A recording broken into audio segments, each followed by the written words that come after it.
નમસ્કાર વિદ્યાર્થી મિત્રો, આજે આપણે ધોરણ 5 વિષય હિન્દી પાઠ 13 स्वच्छता જોઈશું। विद्यार्थी मित्रों, यह पाठ का प्रकार है निबंध।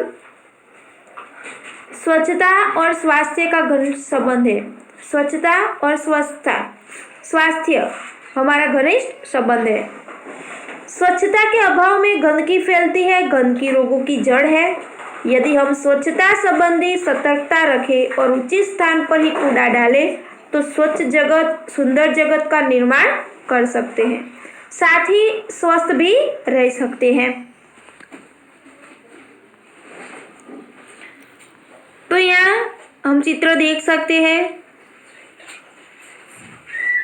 दो चित्र दिखाई देते हैं। ये लड़का केले के जो छिलके वो कूड़ेदान में डाल रहा है। तो यहाँ पास में जो चित्र है वो नीचे फेंक रहे हैं छिलका। एक दिन अजय ने मोहन को अपने जन्मदिन पर बुलाया। मोहन ने उसे उपहार में देने के लिए कहानियों की एक पुस्तक खरीदी। एक दिवस अजय मोहन ने પોતાના જન્મદિવસ પર બોલાયો। મોહને તેને ભેટમાં આપવા માટે, ગિફ્ટમાં આપવા માટે એક कहानी यानी कि वार्तानी चौपड़ी खरीदी। उसे रंगीन कागज में लपेटा और अजय के घर चल पड़ा और उसे गिफ्ट पेपर में पैकिंग कर्યું અને પછી તેને अजयना घरे ते चाल्यो। जैसे ही मोहन अजय की गली में पहुंचा, उसके ऊपर केले का एक छिलका आ गिरा। ज्यां तेओ अजयना શેરીમાં આવ્યો ત્યાં તેની ઉપર એક કેળાનો છોતરું પડ્યું। आगे, छी छी छी, कितनी बुरी आदत है सड़कों पर छिलका फेंकना। શું કીધું?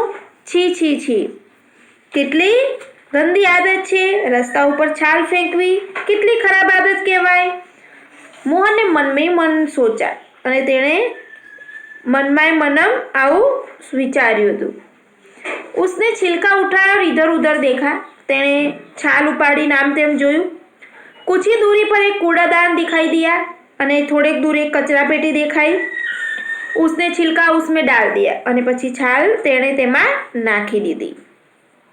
बहुत सा कूड़ा कूड़ेदान के बाहर फैला हुआ था અને ઘણો બધો કચરો તે કચરા પેટીની બહાર પણ ફેલાયેલો હતો। તમે આગળના ચિત્રમાં દેખ્યું તેમ, બરાબર।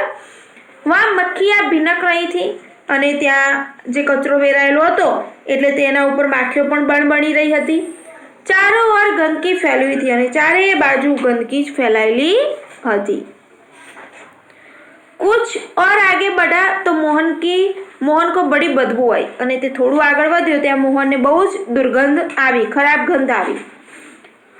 उसने देखा नालियों में कूड़े के कारण पानी रुका हुआ है, उसी पानी से बदबू आ रही थी। नालियों એટલે જે પાણીની ગટરો હોય, બરાબર, પાણીની નળીઓ, તેમાં કચરાને લીધે પાણી ત્યાં અટકી ગયું હતું અને હવે એ જ પાણીમાંથી ખરાબ વાસ આવી રહી હતી। મોહન નાક પર રૂમાલ રાખી અજય કે ઘર પહોંચ્યા। મોહને શું કર્યું? પોતાના નાક પર રૂમાલ રાખ્યો અને તે અજયના ઘરે પહોંચ્યો। वहाँ अजय के और भी कई मित्र आए थे। अजय के वहाँ त्या अजयना बीजा पण घणा मित्रों आव्या था। अजय ने मोहन को अपनी माँ और पिताजी से मिलाया। अजय मोहन ने तेना माता पिता ने मुलाकात करावी। अजय की दादी जो बीमार थी, मोहन उनसे भी मिला और अजय नी दादी कि जे बीमार हती तेने पण मोहन मळ्यो। मेज पर खाने की चीजें रखी थी जिन पर बार बार मक्खियाँ आती जाती थी और टेबल पर जे खावानी वस्तु मूकेली हती तेना पर वारंवार माखियों बेसती हती। मोहन ने अजय से कहा, अजय तुम्हारे मोहल्ले में इतनी गंदगी क्यों है? શું કીધું કે અજય, જે આ તારા મોહલ્લામાં આટલી બધી ગંદકી શું કામ છે, કે કેમ છે, કે આ નગરપાલિકા છે સાફ નહીં કરાતી? શું નગરપાલિકા તેને સાફ નથી કરાવતી? अजय की माताजी ने कहा, बेटा नगरपालिका की गाड़ी आया करती है। अजय ની માતાએ શું કીધું? બેટા, અહીંયા નગરપાલિકાની ગાડી તો આવે છે, જગહ જગહ કૂડેદાન भी है અને જ્યાં ત્યાં કચરા પેટીઓ પણ મૂકેલી છે। पर कुछ लोग उनमें कूड़ा नहीं डालते, છતાં કેટલાક લોકો તેમાં કચરો નાખતા જ નથી। वे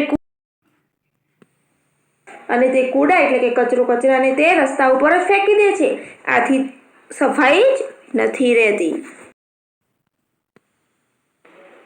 आगे दूसरे दिन पाठशाला में मोहन ने अपने अध्यापक को यह बात बताई. बीजा दिवसे ते निशाळમાં गयो અને પોતાના શિક્ષકને તેણે આ વાત કરી. अध्यापक ने कहा, तुम ठीक कहते हो मोहन, गंदगी बहुत से रोगों की जड़ है. ત્યારે શિક્ષકે શું કીધું કે મોહન તું બરાબર કહે છે, ગંદકી ઘણા જ રોગોનું મૂળ છે. नगरपालिका काम नगर को स्वच्छ रखना तो है, पर हमें भी नगरपालिका की सहायता तो करनी चाहिए ना. नगरपालिकाનું શું કામ છે? નગરને સ્વચ્છ રાખવાનું, ગામને સ્વચ્છ રાખવાનું, परंतु આપણે પણ नगरपालिकाને મદદ કરવી જોઈએ. चलो एक दिन हम सब अजय के मोहल्ले में चले और स्वयं सफाई का काम प्रारंभ करें. કે ચાલો આપણે એક દિવસ સૌ અજયના મોહલ્લામાં જઈએ, बराबर, અને આપણે જાતે જ સફાઈનું કામ કરીએ.